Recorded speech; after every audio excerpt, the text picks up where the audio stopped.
The body and the mind. To classify it has two categories: central nervous system and the peripheral nervous system. Central nervous system consists of brain and spinal cord, whereas peripheral nervous system consists of nerves. Today we are going to see about the description of main six parts: cerebrum, cerebellum, pons, medulla oblongata, spinal cord and neuron. I am cerebrum. I am the largest part of the brain. I am also called as cortex.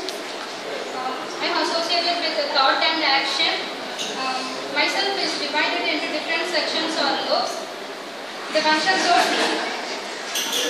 of each lobes are as follows: frontal lobe for reasoning, planning, parts of speech, movement, emotions and problem solving.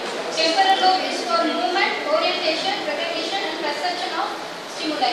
Occipital lobe is for visual processing.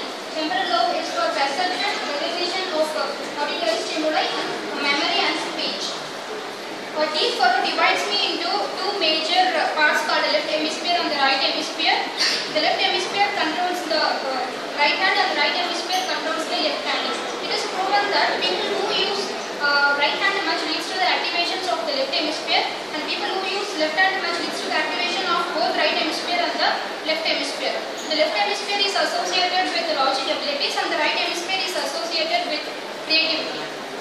I have many wrinkles on me. This increases my surface area. As the surface area increases, I can accommodate more number of neurons. The surface of my part is the grey matter, and the thickness of grey matter is thicker than our thumb finger. It has more number of nerve cells. Inside the grey matter is the presence of white matter. It has more amount of nerve